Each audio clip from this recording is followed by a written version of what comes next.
Welcome to Telangana వెలుగు. నేను విరాజు. స్థానిక సంస్థల ఎన్నికలపై మరి పిట్లో ఉన్నట్ట లేనట్ట అన్నది ప్రస్తుతం ఇటు కాంగ్రెస్ పార్టీ క్యాడర్లో కావచ్చు, మిగతా పార్టీ క్యాడర్లో కూడా ఏర్పడ్డది. ఎందుకంటే సెప్టెంబర్ 30 వరకు హైకోర్టు చెప్పిన ప్రకారం ఏంటంటే సెప్టెంబర్ 30 వరకు ఎన్నికలు నిర్వహించండి అని చెప్పేసి అన్నారు.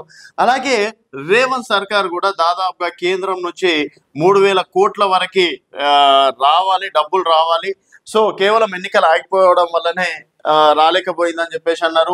అండ్ ఇక్కడ ఈసీకి లేఖ రాశారు. ఎన్నికల కోసం మేము ఎప్పటికైనా రెడీ అని చెప్పేసి కూడా ఈసీకి లేఖ రాయడం అనేది జరిగింది. ఈసీ కూడా ఓటర్ల జాబితాను దాదాపుగా సిద్ధం చేసింది. సో ఉమ్మడి రంగారెడ్డి జిల్లాలోనే దాదాపుగా 7 లక్షల పైగా ఓటర్లు కావచ్చు, వికారాబాద్ జిల్లాలో 6 లక్షల పైగా ఓటర్లు కావచ్చు, ఇట్లా జిల్లాల వైజ్గా ఓటర్ లిస్టులను కూడా ఈసీ బయట పెట్టడం అనేది జరిగింది. సో మరి సడన్ గా మళ్ళీ ఇక్కడ రేవంత్ రెడ్డి గారు మళ్ళీ హైకోర్టుకి వెళ్ళడం అనేది జరిగింది.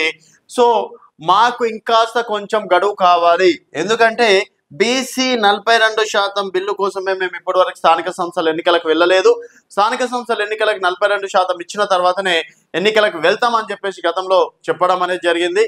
సో ఇప్పుడు బీసీ 42% బిల్ అనేది ఇక్కడ గవర్నర్ దగ్గర అలాగే రాష్ట్రపతి దగ్గర ఉండడంతో మేము వెళ్ళలేకపోతున్నాము.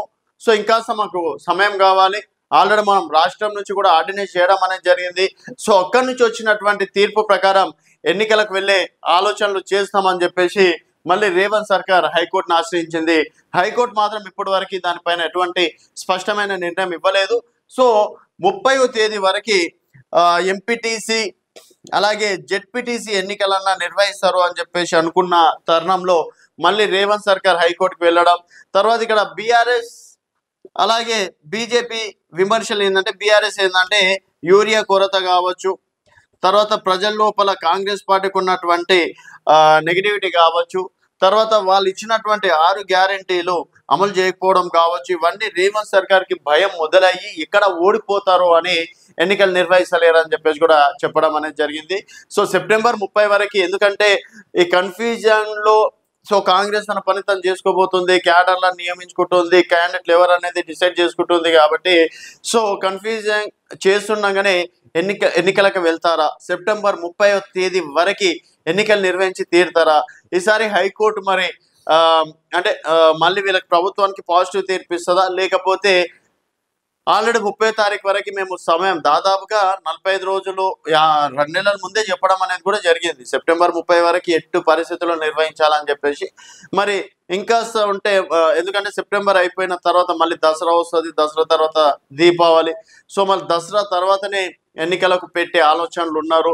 ఆల్రెడీ స్థానిక సంస్థల ఎన్నికల్లో హైలైట్ ఏంటంటే సర్పంచ్లు కావచ్చు, ఎంపీటీసీ జెడ్పీటీసీ ఎవరైతే పోటీ చేద్దాం అనుకుంటున్నారో ఈ మధ్య గణేష్ నిమజ్జనం దగ్గర నుంచి, గణేష్ని పెట్టడం దగ్గర నుంచి కావచ్చు, పూజలు, అన్నదానాలు, అన్నప్రసాదాలు, తర్వాత ఊరేగింపు కార్యక్రమాలు కావచ్చు, నిమజ్జన కార్యక్రమం అన్ని తనే చూసుకుంటున్నారు. మళ్ళీ ఇప్పుడు దసరా అంటే మళ్ళీ అంతో ఇంతో బడెన్ ఉండే అవకాశాలు ఉన్నాయని చెప్పేసి స్థానికులు చెప్తున్నటువంటి, ఎవరైతే పోటీదారులు ఉన్నారో వాళ్ళు చెప్తున్నటువంటి మాట. మరి సెప్టెంబర్ 30 వరకన్నా నిర్వహిస్తారా, ఇంకాస్త సమయం తీసుకుంటారా? ఎందుకంటే ఇప్పుడు యూరియా మళ్ళీ రాష్ట్రానికి రాబోతుందని చెప్పేసి విన్నాం. దాదాపు 10,000 మెట్రిక్ టన్నులు ఏదో వస్తుంది. సో యూరియా కష్టాలు తీరిన తర్వాత మళ్ళీ రైతులందరూ అంటే వ్యవసాయంలో బిజీగా ఉంటారు. సో ఇవన్నీ అయిపోయిన తర్వాత యూరియా కష్టాలు తీరుతాయి, అటు దసరా అయిపోతుంది, అప్పుడు పెట్టుకుందామనే ఆలోచనలు చేస్తున్నట్టు కూడా తెలుస్తుంది. మరి ఈ ఆలస్యం జరిగితే అది పార్టీకి ఎంతవరకు ప్లస్ అవుతుంది, మైనస్ అవుతుంది అన్నది మీ అభిప్రాయాల కింద కామెంట్ రూపంలో తెలియజేయండి. చూస్తూనే ఉండండి తెలంగాణ వెలుగు.